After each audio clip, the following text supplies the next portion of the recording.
Good evening, everyone. Eddie Gant here in Houston, Texas, coming to you from the studios at Jet Lending in North Houston. I'm recording this on September the 22nd, just because I like to say that. So if anybody watches this a year later, they'll know it's a year old. If they watch it a week later, they'll know it's a week old. If they watch it in 10 years from now, they'll know the information is probably bad and outdated. So anyway, I am doing this at the request of a couple of organizations. If you're watching this on Wednesday night, September 23rd, you're probably part of the Quest event. So I'm recording this for Quest, and we'll use it for some other organizations as well. I do a lot of these. I cover a variety of topics. Today we're going to be talking about writing special provisions you should be putting in your contracts as a real estate investor. A little bit about me first. I've been a Quest customer for 20 years. It's a great organization. If you're don't have a Quest Trust account over there yet for your old self-directed for your old 401ks to roll it into a self-directed IRA, you need to get on that bandwagon. It can be a rocket ship for you if you make good investments on your own. Self-directed, because self being you direct where the money goes.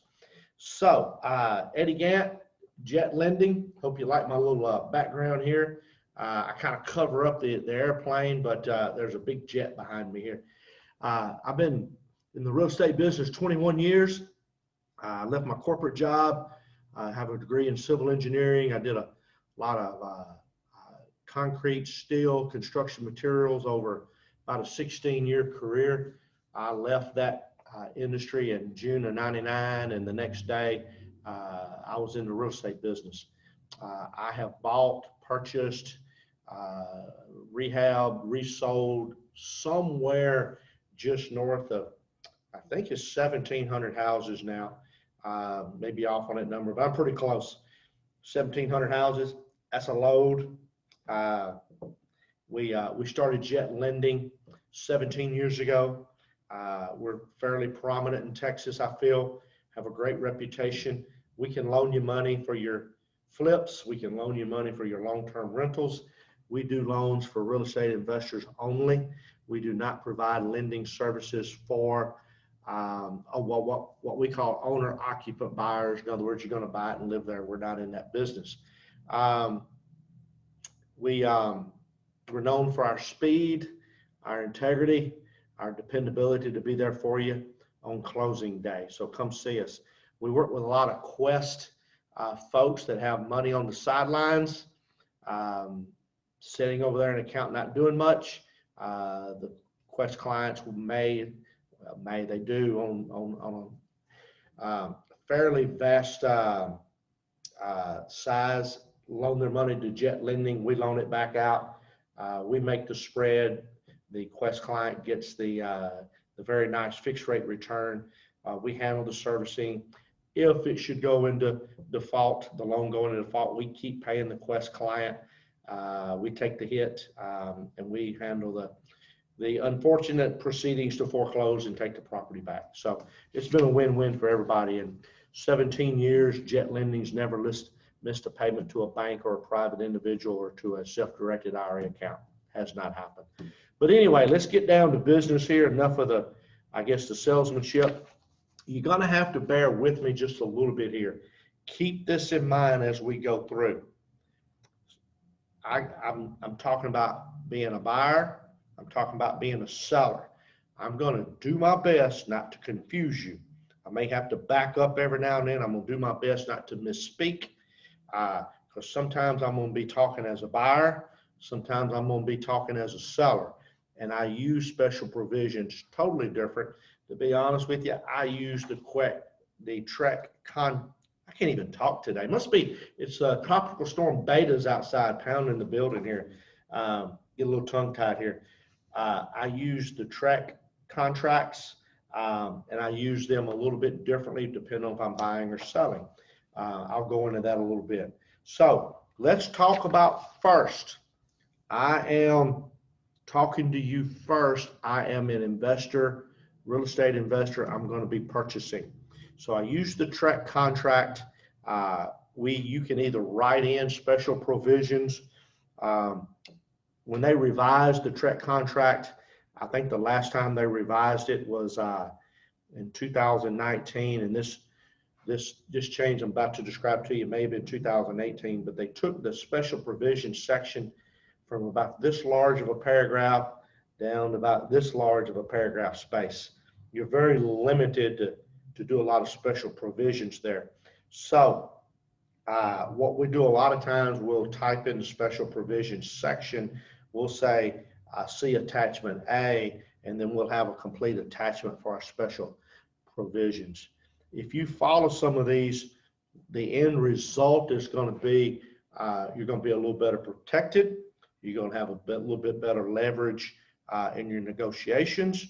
You're going to save some money on some of them. You're going to decrease your heartache in this business, because it's full of little things that pluck monies out of your pocket. It's full of little things that just give you trouble.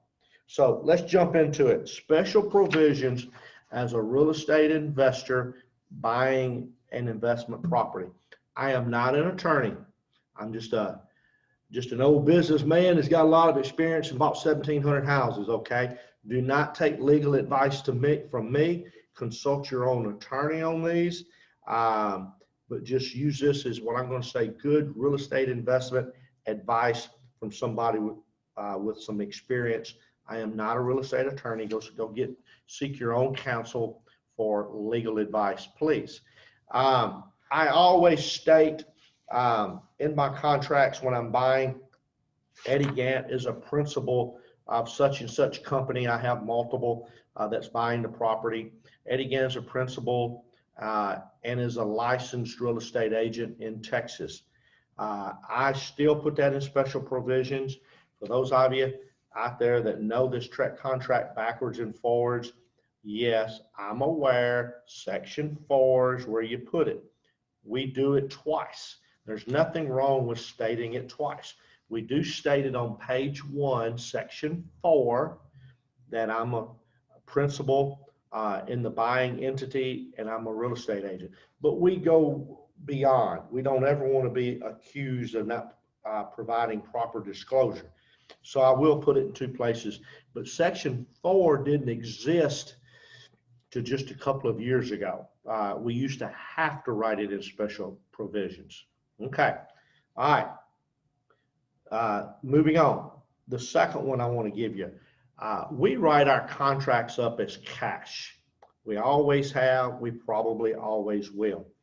Many times, I'm actually getting my funds from one of my bank credit lines. Okay. So technically, it's a loan. Okay. Technically, I'm getting money from a lending institution. That lending institution is going to file a deed of trust, have closing instructions to the title company. But for negotiation purposes, I write them up as cash. So therefore, I don't get myself in trouble with the seller or seller's real estate agent or the title company or the state of Texas, I will write this into special provisions. Funds for this transaction are from a cash credit line and do not require appraisals or pre-approvals. I'll restate. Funds for this transaction are from a cash credit line and do not require appraisals or pre-approvals. Okay? That gets me off the hook for someone to say, hey, you're getting a loan here, but you wrote it up as cash. Okay? All right. I don't have it on my sheet here, but I'll improvise here. You could state it a little bit differently. You can state on it, buyer is getting a loan for the purchase of this property, but this contract is not contingent upon getting funds from a lender. Another kind of a different way you could put it. Okay, again, the things you want to accomplish here is keeping your leverage, because it's a cash offer, and keeping yourself out of hot water with anyone who might accuse you of misleading, that you're actually getting money from somewhere else, even though you wrote it up as cash. I'm a firm believer that you can write them up as cash all day long and just make the contract not contingent upon receiving those funds, and you're in good shape. For those of you that's going to use a hard money lender like Jet Lending, you'll have to change up this special provision just a little bit. Remember, I said funds for this transaction are from a cash credit line and do not require appraisals or pre-approvals, where that really wouldn't be true using a hard money lender, because they're going to get an appraisal pretty much every time. So you might want to just say funds from this transaction or from a cash credit line or a hard money lender, and it's already approved, or whatever language you want to put in there. Okay, you can just change up the words there. What you don't want to say if you're using a hard money lender is do not require appraisals, because that's probably true. They will require an appraisal.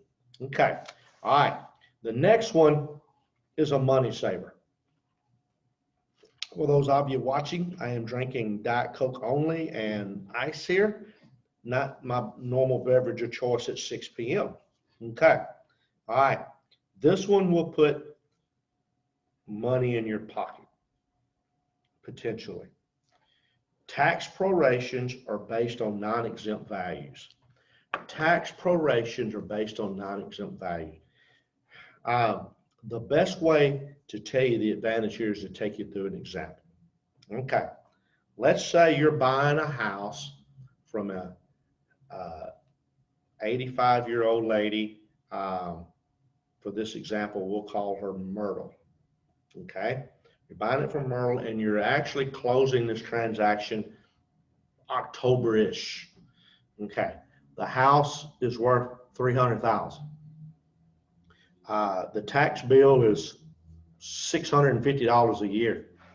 That's all it is, because she's got all these exemptions, and it's had the over 65 exemption now for 20 years. Okay, you buy this in October. If you did not have this special provision about the non-exempt values in your contract, you would get a whole whopping $400 thereabouts credited to you on the settlement statement for the tax prorations for the current year. All right, now let's go to January. You still own the property. Potentially, there's a really good chance you own this property in January. You haven't had a chance to have it updated, marketed, sold, and closed yet. There's a really good chance that in January, the tax authority wises up, sees Miss Myrtle doesn't own it anymore. Big bad evil investor owns it, and they remove all of those exemptions that Miss Myrtle had, and you have not paid current year or previous year's taxes yet, and you get hit with the $3,500 tax bill. Okay, and I know what you're thinking out there. You say, well, I didn't own it but for 3 months. I can go fight that. I can go back to Miss Myrtle and get it. Good luck. I'm going to tell you, from someone who's been down that path many a day, you're not going to win that. You're paying that $3,500 when you sell that house, or by January the 30th, if you pay the tax bill on time, you're paying the $3,500. You're not going to win. And I'll wager anything you want to wager on that. I've been down that path too many times. So let's back up a little bit. You're at the closing table in October buying it from Miss Myrtle, and she didn't remember you telling her about non-exempt values. She didn't remember this going in, and she's probably in the closing room with her son, her daughter, her kids, there to protect her, and they push back. So we're not doing that, because instead of that $400 from Miss Myrtle, you're getting off non-exempt values, you're getting $2,000, $2,500 that day. And they push back and push back hard. Contractually, you're correct. You will have to make a business decision. Do I give? Do I not give? Do I give? Do I not give? How stern in your approach do you want to be? And that's a business decision for you. You can hold them to the fire, feet to the fire on the the non-exempt values and get the 2,000, 2,500, or you can be a softy and give in. It's a business decision, and it's up to you. What you don't want to do is sneak this in there without telling them at the contract time. That's just not right. So don't do it that way. But you need to be aware you could get pushback on this situation. But explain it properly, explain it up front, get your 2,000, 2,500 tax prorations in October, and then tax bills due next year when you sell it. You'll see very quickly you're ahead of the game a couple of grand on this deal. I've been down this path, I don't know how many times. I hadn't won one yet. So just be aware. Okay. All right. I'm moving on. You don't ever want to be accused of taking advantage of someone. So this next one is really good. I don't think it's a legal issue. It's just keep your butt out of trouble. If you ever got called in front of a judge, you don't want to sit in there trying to defend yourself later that you didn't take advantage of someone when you really didn't. So I'll put this in there. And this is a good one. Seller understands that the buyer is a real estate investor that purchases properties below market value with the intent to resell for a profit. I'll read again. Seller understands that the buyer is a real estate investor that purchases property below market value with the intent to resell for a profit. Okay? So later, if the seller gets mad at you for whatever reason and says, hey, you offered me too low. You took advantage of me. My house is worth more than that. You didn't give me a fair offer. Now, don't get me wrong. This does not happen often. It almost never happens. But if it did, wouldn't you a whole lot rather being in front of a judge in a courtroom and having your sales contract or your purchase contract when you bought the house and say, look here, Mr. Judge, I said right here, this is a special provisions. It's right there. They initialed off on this. They signed it. The seller understands that I'm a real estate investor that purchases property below market value with the intent to resell for a profit. I told them, I didn't hide this from them. I think that'd be an awful good thing to have. Okay. All right. Next one. A lot of us buy houses that are vacant, and we like to get a head start on marketing and bidding on repairs and things of that nature. So I'll put this in. If it's vacant. Now, I know some of you do this when it's not vacant, but I don't.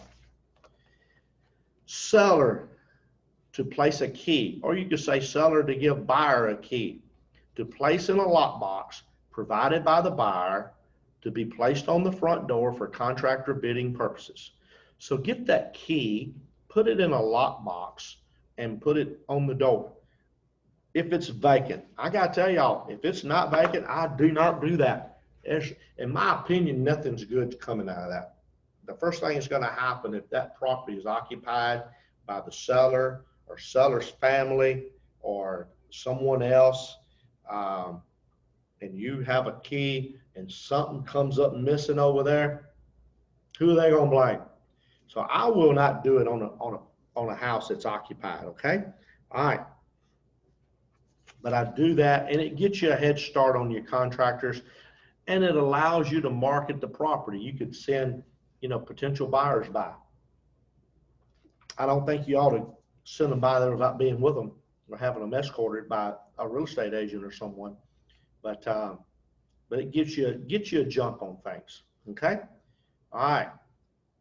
Kind of the same slant to this next one. Seller to grant buyer permission to market the property for sale prior to closing.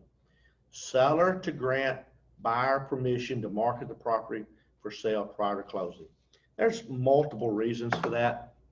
If you're an agent, you've got to have permission from that current owner to market the sale. That's one reason. You don't want to get yourself in trouble. If you're not an agent, it's still good for you because you don't want the seller saying to you later, wait a minute, you don't even own it yet and you're trying to sell it. It just eases those feelings over, and gives you permission to go in and out, visit the house, go in and out, use the key. The seller's giving you permission to do that. Because remember, at this particular time, you're only under contract to purchase. You're not the owner yet. So it's just good to get those permissions and do that. Okay. All right. Now,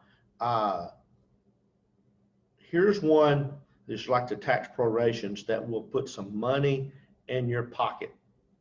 This is probably the biggest, most important one on here in terms of saving you money.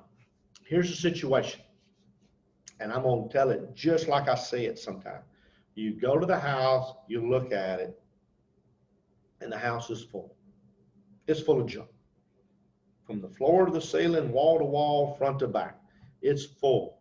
You go to the backyard or the side yard or garage, and it's full of, you know, miscellaneous steel products, you know, old appliances, you know, just tons of tires.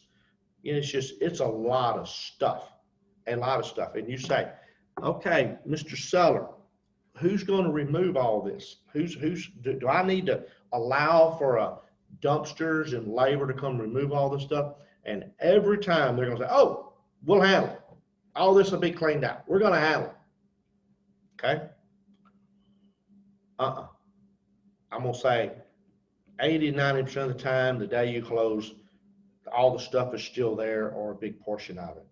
And I'm going to tell you, dumpsters and labor is a lot more expensive than it used to be. I know. So this will save you a lot of money. And so what we write in here is property to be broomed, clean, and free of debris prior to closing and funding.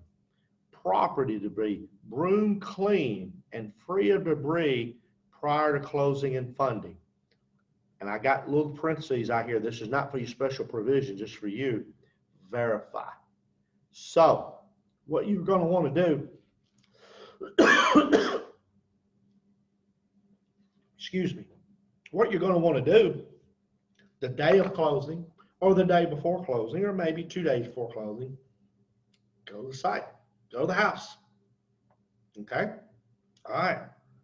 And you pull up, and you're supposed to be closing at 2 o'clock, and you go by there at 11 o'clock in the morning, all that stuff's still there. You got a problem. This will save you $3,000, $4,000, $5,000 every time. So what you can do, if you're there at 11 in the morning versus 2 p.m., you can hold up the closing. I don't know if I recommend that. What I really recommend is take the one I just gave you, property to be broomed, clean, and free of debris prior to closing funding, and add this. Add something like this to it. Buyer to withhold $4,000, $3,000, $5,000. To withhold and hold those funds in your possession at closing until this special provision is met. Choose your own wording on that. But we do that all the time. Buyer to withhold $4,000 at closing if not broomed, clean, and free of debris. It's right there. And I'm going to tell you what happens most of the time. When they really got that much stuff at the end of the cycle period where they're getting ready to sell it to you and close at the title company, they get tired, they get frustrated, and they just walk away from the house and leave all the stuff there. And they know that special provision's there, and you don't get that pushback at closing. So you actually put an extra $3,000 to $5,000 in your pocket. I say put it, well, you use that to clean it up. But if you didn't have that, you'd be paying for that same cleanup and debris removal and paying for it out of your pocket. This one saves you money. And that's very, very, very important. Okay. All right. Okay. Here's some other things when you're buying. A lot of you listen to this probably hadn't bought 1,700 houses, and you may not have bought any yet. You may only bought 1 or 2, and you get nervous about these deals. You're real nervous about them. You don't know if it's a deal or not. Well, let me tell you something. If it's a deal and you hesitate and you procrastinate and you're kind of scared, you're scared to pull that trigger, somebody else is going to get your deal. Somebody else is going to come see it and not hesitate. So what do? You don't know if it's a deal. You don't know if these repairs are 20,000 or 40,000. You don't know. A little iffy on it. So we'll the main thing is get them under contract. Okay? Get them under contract, but if you're nervous about it, give yourself some protection. And there's multiple ways to do it. Let's talk first about special provisions. You can simply put, this contract is contingent upon lender approval. This contract is contingent upon jet lending approval. That'd be a good one. I like that one. That'd be a good one to put in there. Okay? Because we're going to tell you, and we're going to tell you fast. I mean, I hear this, I've heard this for years, and this other people say it. I'll say it, but a lot of other people say it too. If a hard money lender who makes his money from closing deals tells you your deal is not a deal, or if they tell you to get away from it, or if they tell you you're paying too much, you know what? You probably want to listen to that advice very carefully, because a company like Jet Lending and my friendly competitors in Houston, we can pretty much tell you with about a 99% accuracy if your deals is really good or not. And if we're telling you it's not a deal, then get away from it. Okay? But you're there, you got competition for this house, you need to lock it down under contract, and you're just nervous, then simply put in special provisions, this contract is contingent upon lender approval. This contract is contingent upon jet lending approval. This contract is contingent upon inspections and approval of the results of those inspections. There's a lot of things you can write giving yourself an out. Okay? It's just a protection. Another way to do it is to fill in section 23 on page 9 of the contract, and we'll cover that in just a minute. I'm going to go into the contract a little bit, but give yourself an out on these deals, and that's all you have to do. You're legal. You have the legal right now to back out of these deals if you determine this deal is not for you. Okay, so that's some pretty good ones. As far as I know, that's pretty much it when I'm buying. Let me switch gears for when I'm selling. Okay, now I'm switching gears. I'm not buying that house. I've already owned it. I'm going to sell it later. Okay, here we go. Again, same disclosure. If you're a real estate agent, you need to disclose you're a real estate agent. And you can do that in section 4, or you can write it in special provisions, or you can do like I do and put it both. Okay? All right. Now, a lot of times you're selling through MLS. Maybe you're a real estate agent, or maybe you procure the service of a real estate agent, and the buyer's most likely going to have a real estate agent. So some of these, you know, the buyer's representative, their agent, probably going to push back on you a little bit. So some of these work best when you're selling to other investors, and maybe it's off market, and there's not a real estate agent involved in the transaction, which is totally fine. Nothing wrong with that. So if you're selling to another investor, and you're probably not on MLS, you could be, but you may not be, probably not. I'll put this in there. Should this contract fail to close for any reason, buyer understands the seller will retain X number of dollars deposit as liquidated damages. Should the contract fail to close for any reason? I can honestly say I actually changed that one up a little bit. I say, should the contract fail to close for any reason other than seller cannot provide clear and marketable title. And usually with mine, I've already closed anyway at a title company. So I've already closed once at a title company. I know the title company is going to close it a second time. That's not a fear. But the buyer doesn't know that. So you can put that in there. And shall retain the dollars deposit liquidated damages. You could say dollars is earnest money is liquidated damages, whatever terminology you want to use there, deposit or earnest money is liquidated damages. Okay. Sometimes when I'm selling some really low end houses, I'll get a cash deal, and I don't want to pay for a title company again. The buyer doesn't want to pay for a title company again. I'll simply write in there, this contract does not involve an escrow officer or a title company. Just so, you know, we're disclosed. Again, I'm thinking about later, should the buyer be upset with me, okay? It doesn't happen often, but it can happen. This is a really good one. This is an as-is, where-is sale. This property is a fixer-upper, and the seller is selling as-is and will not do any repairs. The seller has never lived in the property and does not have any inspection reports. So that's a really good, strong one to have in there when you're selling as-is and you've not done any repairs and you don't have an inspection report. We don't normally hire an inspector to go out and inspect houses. Occasionally we will. About the only time we'll do that. You know, at my level, I don't, you know, if I'm buying these typical 322 bricks in the suburbs, it's, you know, worth $150,000, $250,000. I don't get an inspector.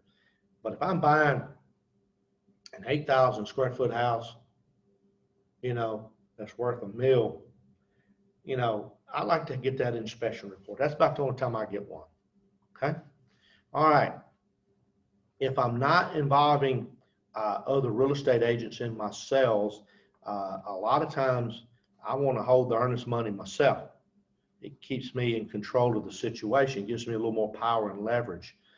I'll write this in. If I'm holding the earnest money myself and not giving the earnest money to the title company, all parties acknowledge that the seller is holding the earnest money but is not acting in any other capacity as the escrow agent. I'll read it again. All parties acknowledge that the seller is holding the earnest money but is not acting in any other capacity as the escrow agent. Okay.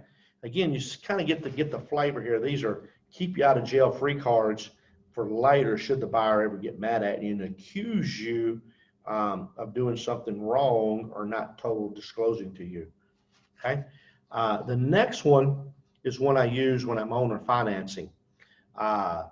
Any title policy will be solely at buyer's expense. Any title policy will be solely at the buyer's expense. When I owner finance, man, I try to cut the expenses down to the bare bottom because you have to. The buyer will pay for any closing cost, title policy if they want it. If they don't want it, they don't have to pay for it. We just won't do it. There's legal fees, document fees that's got to be, somebody's got to pay. I want the buyer to pay that. So I'll write that in special provisions. Okay. Here's another variation of the same thing I'm talking about. Buyer understands that the seller is not supplying a title policy with this transaction. Again, this will be in owner finance. If you're selling to a buyer coming to you from MLS who's got their own agent and their own lender, this would not apply. But this is when you're owner financing. Buyer understands that the seller is not supplying a title policy with this transaction. The buyer is free to purchase a title policy at their own cost. The buyer has received information explaining title insurance, and we have some title insurance pamphlets that we give out. Okay. Sometimes if you're selling from a yard sign, there's no agent involved with the buyer, and I will write this in there, and I'll be honest with you, I'd almost rather they have an agent and I pay that 3%. I have learned it's just less trouble, less hassle, it's less risk. But sometimes when the buyer comes to me from a yard sign or maybe the internet, they don't have their own agent, I will write this in. You know, yes, for all the agents, I'm aware of the proper forms you fill out for TREC, and I understand that. But I'll also write this in. Buyer agrees that Eddie Gann is not representing them. Buyer agrees that Eddie Gann is not representing them. I'll put that in. Okay. if they don't have an agent, and sometimes another agent shows up later to represent them, and you certainly got to give that buyer the right to have that agent. But you've negotiated maybe down to the bare bones, thinking you were not paying another agent that 3%, and then another agent shows up late in the game because they talked to a family member over dinner and, oh, you got to get your own agent, and they've already entered into contract with you. Buyer is not being represented by a realtor. If buyer chooses to later hire a realtor, the buyer will pay all of their realtor commissions and fees. And that kind of protects you there. Okay, you got to let them have that representation. And like I said, I just rather they have it from the get-go, but sometimes that doesn't happen. Okay, here's one of my last ones. Buyer agrees that this contract and attachments have been explained, and buyer understands is not rushed in this process. I'll say it again. Buyer agrees that this contract and all attachments have been explained. You probably should say have been explained fully and clearly, and buyer understands and was not rushed in this process. Okay, again, keeps you out of trouble later. Let me scan over and see if I've missed anything here.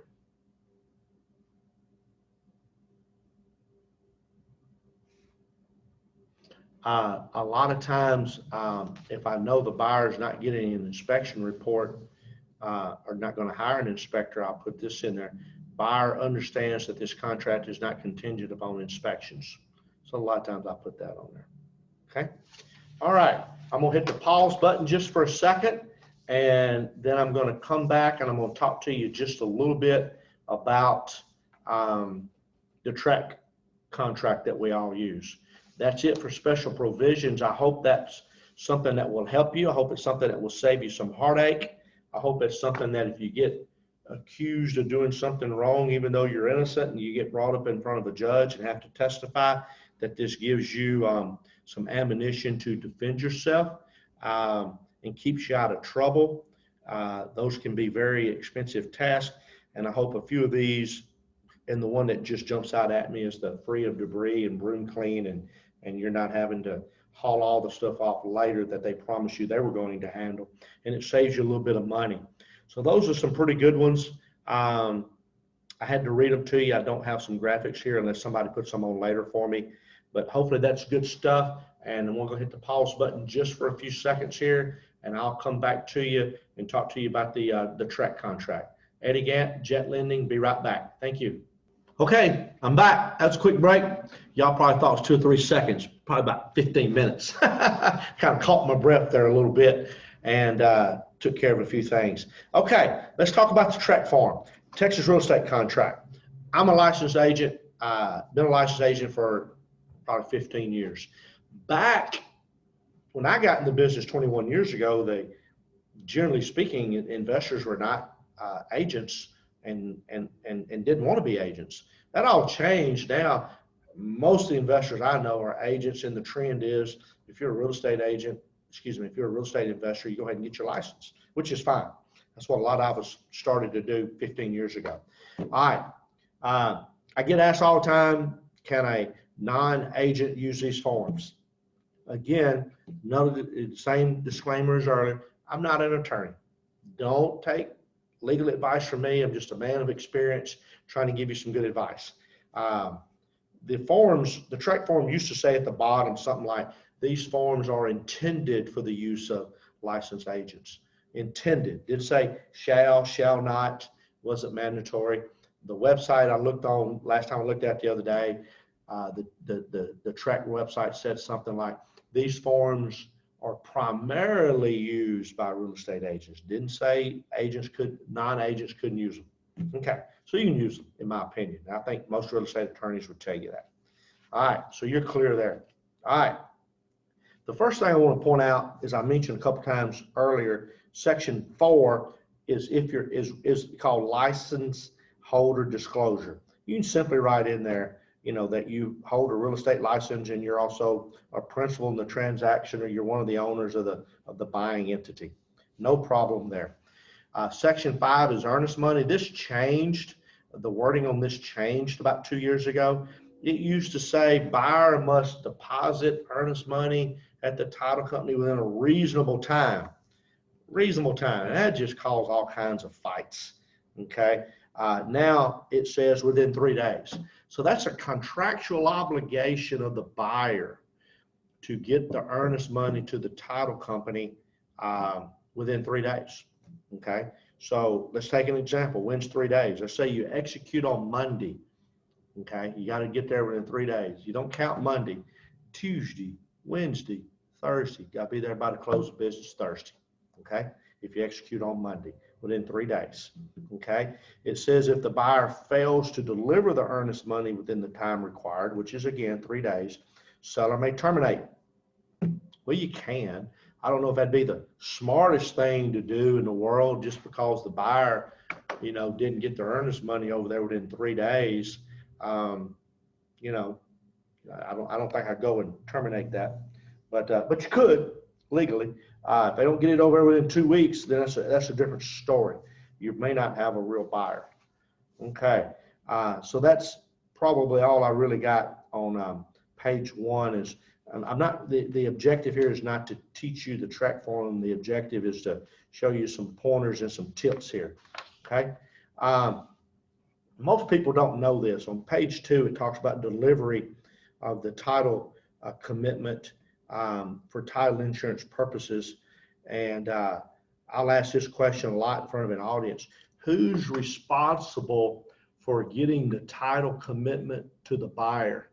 And almost everybody will say, well, it's the title company's, well, the title company does it. They do it as a service for the seller. But it's very clear contractually, because the title company does not sign your contract. A buyer and a seller signs a contract, but it's very clear that the seller is responsible for furnishing to the buyer a commitment for title insurance. It's very clear. So it is the seller's responsibility. If the title company does not do it for you, Mr. Seller, you can get mad at the title company, but it's your fault contractually. It's your responsibility, Mr. Seller. Okay. The contract does say that if you don't get it to the buyer in time, that there's an automatic extension built into the contract. Most people don't know this. Should the title company be slow in getting the title documents and everything to the buyer, that it will be automatically extended up to 15 days, meaning your close date can be extended up to 15 days or 3 days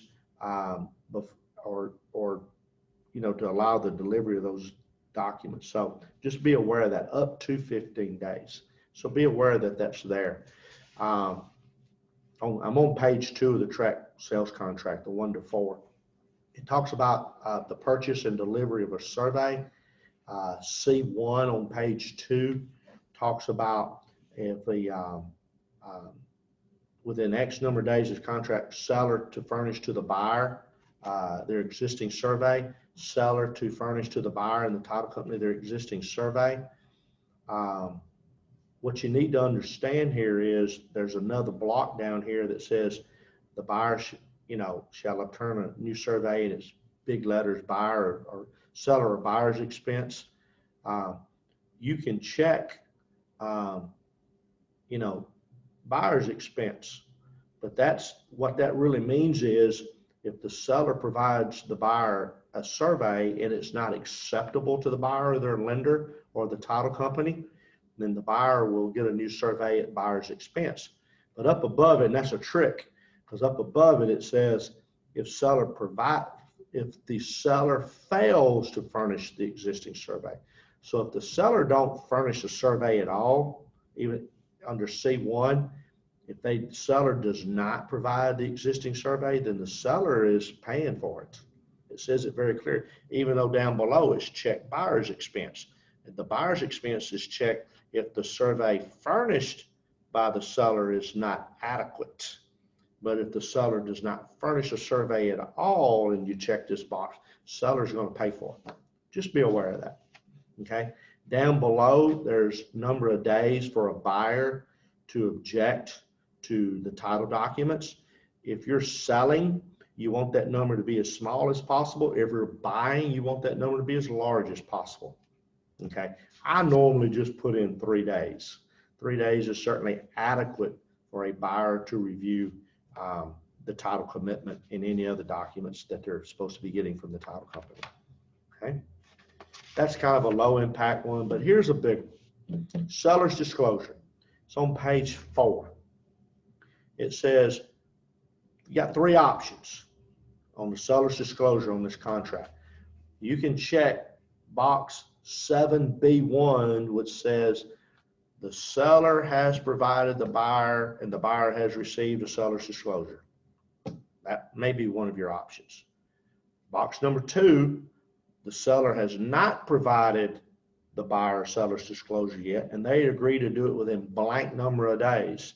And I'll typically see the number 7 to 10 entered into that, meaning you sign and executed a contract today, seller's lazy, seller hasn't filled out a seller's disclosure and they hadn't done it yet, so they check 2 and say, we'll do it within 5, 6, 7, 8, 9, 10 days. You can do that. Or you could check 3, 7B3, which says seller's not required to furnish a seller's disclosure under the Texas Property Code. I can only think of 2 reasons why that one's checked. It's inherited or it's a foreclosure, and the lender is the seller. Those 2 you typically check in number 3. But I want to back up to number 2. If I'm the seller, I will always check box 1, meaning I have filled out my seller's disclosure and I've given it to the buyer or the buyer's agents, and we check box 1. That's when I'm selling. I never check box 2 because I'm never going to be accused of being lazy, but it ain't about being lazy. Here's the reason: it's legal.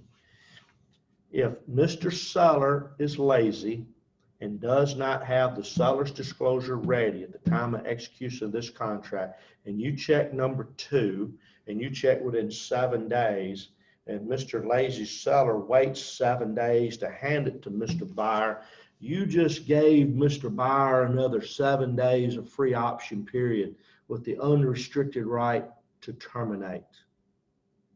Most people don't know that's in there. This is high impacting thing I'm talking about today. Don't get lazy if you're selling. When you sell your house or execute a contract to sell your house, have that seller's disclosure ready to go at that time. Give it to them. Check number 1. If you don't, you just gave them a free 7 days for the unrestricted right to terminate because you're lazy. So don't ever do that. If you're buying, then I guess you could let Mr. Seller get lazy and check number 2, and you just bought yourself the unrestricted right to terminate for 7 days after they give it to you. It's not 7 days from the execution of this contract. It's 7 days from the time Mr. Seller delivers the seller's disclosure to Mr. Buyer. Okay, that's pretty darn powerful stuff right there, and most people don't know that. Okay, all right, that's worth your time to watch the video today.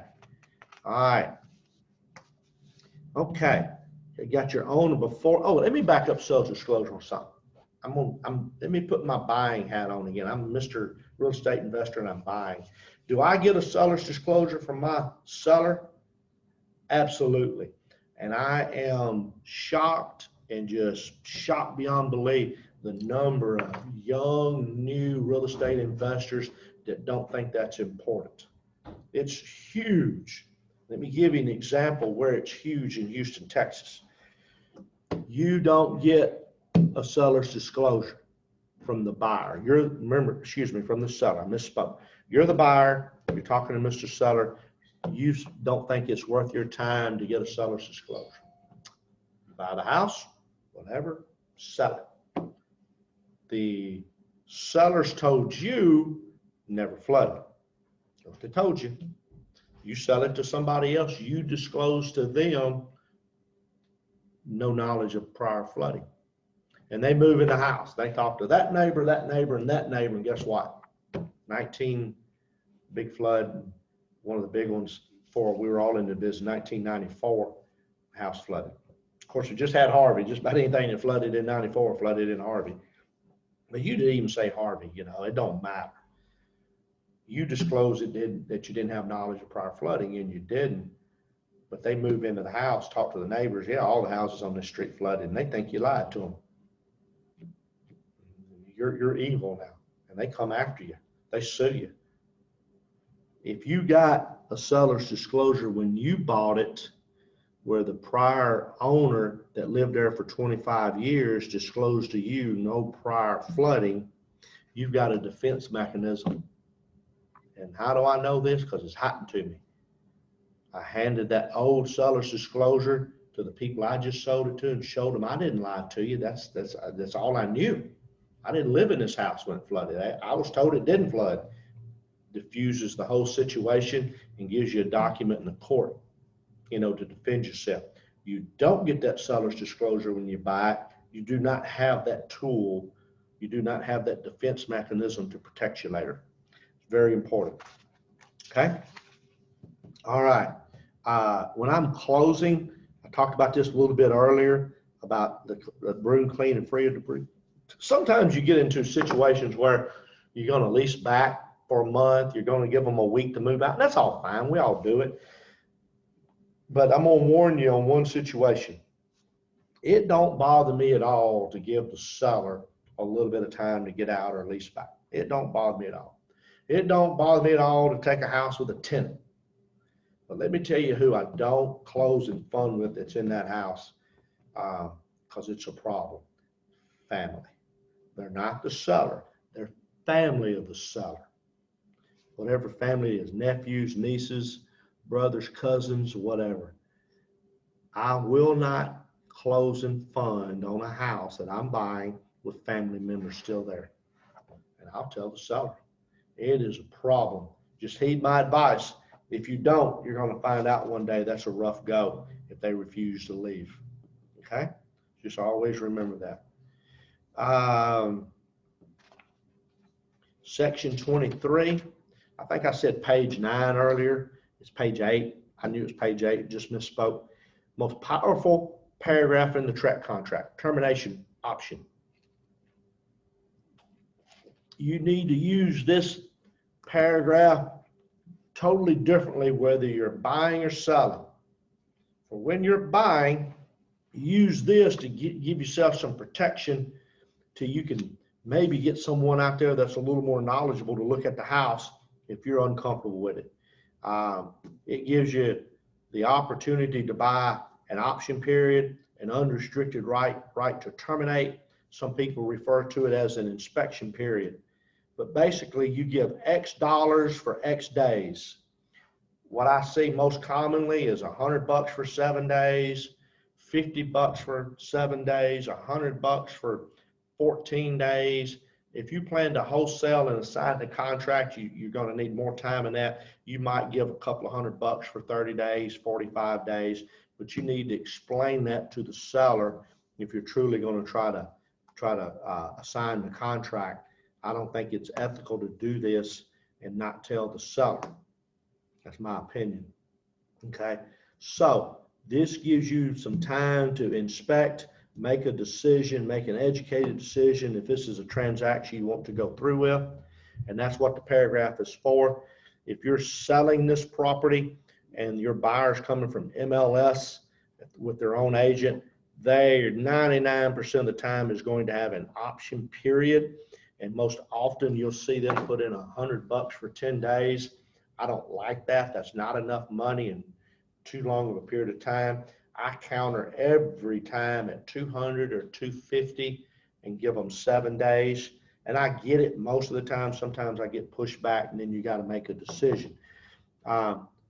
So you got to use it differently if you're buying or selling. Again, if you're buying, gives you some time to get some help out there to really look at the house. If you're selling, you're going to have to probably put up with this when they have a real estate agent and give them the rights. It's just no other way around it. Now, let me tell you what this paragraph says. Let's say you're selling and they agree to give you $100 for 7 days, and you go ahead and accept that. That $100 has got to be paid within 3 days, or this option period does not exist. You need to go through here and you need to read every word of this section 23. It says, if buyer fails to pay the option fee to seller within the time prescribed, which is 3 days, this paragraph will not be a part of this contract and buyer shall not have the unrestricted right to terminate. It's very powerful. I'm going to say of all the sales contracts I signed, more than half, more than 50% failed to get the option fee paid in time within 3 days. They failed to do it. There's only 2 people today, and I'm going to emphasize today here in just a second, that according to TREC can accept option money. That's seller and seller's agent. Notice I didn't say title company. Title company is not an authorized person to receive option fees, option money. Now I hear rumblings on the street, they're getting ready to change that to allow the title companies to accept option fees. That hadn't been implemented yet, but I hear it could possibly be coming. But use that to your advantage if you get in that situation. You also need to understand that if you put $0 down for your option fee, that it's not valid. It says it very clearly in here, if I can read it in this dim lighted room here. If no dollar amount is stated as the option fee, then this paragraph is no longer a part of the contract. It says it right there. So you can't put 0. You got to put, it doesn't say a minimum. I guess you do $1, but I would never put $1. You got to put something legit. Remember, if you get brought up in front of a judge later, I don't think $1 is going to buy you much goodwill from a judge. Put $100, $150, $75, you're probably okay. So that is the most powerful paragraph in the TREC form. I'll say one thing about the financing addendum that you need to know. The financing addendum is both for the approval of the buyer and approval of the property by the buyer's lender. Okay. You got to obtain credit approval. You got to obtain property approval. There's a section on the bottom of page 1 that tells you how many days that the buyer has to get credit approval. I try to keep that 14 to 21. They'll always ask for 30. And I have to re-educate an agent and tell them, hey, that's only for credit approval. It has nothing to do with the property. Because they say, oh, we can't get an appraisal within 14 days. Well, appraisal's over here. You can obtain credit approval, but your property don't reach value per the appraisal. They're subject to conditions. It's a sad thing. Per this financing addendum, that buyer has the unrestricted right to walk and get their earnest money back should the property not appraise or have subject to conditions, that's got to be remedied before the lender will close.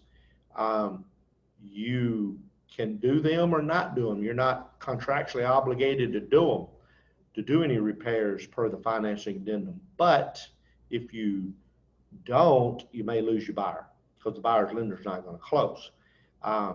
Be aware that in the contract on this inspection period, if you're the seller, when you sign the TREC contract, you are committing yourself to have all the utilities on. You may not have gas on, you may not have a gas meter. So you need to understand that you're committed to get all utilities on if all utilities are, or whatever utilities are present. But, unless you omit it from the contract, just be aware of that. It's been fun. It's been fast paced. I could talk another 4 hours on this, I think, but that's some tips. Again, not an attorney, don't take legal advice. Maybe that's something that's going to save you some money or save you some heartache or both. I am Eddie Gant with Jet Lending here in Houston, Texas. We would love to loan you some money for your flips or your rentals anywhere in Texas and beyond. And if you've got a bunch of money laying on the sidelines and want to invest very safely for a fixed rate of return, talk to us on that. Phone numbers and email are up here. I look forward to seeing you. I can't wait to get back to live events. I'm tired of the virtual. I like to shake hands and high five and have a beer and talk to you guys and ladies. So call me anytime, okay? You can reach me, and I'm not hard to reach. I do try to get back with everybody that calls or emails me. I'm not perfect. I may miss one every now and then, but I try to get back with you. We don't mind helping you. Thank y'all. Have a good day. It's still raining here from Tropical Storm Beta. Y'all have a great day and a good evening, okay? Bye-bye.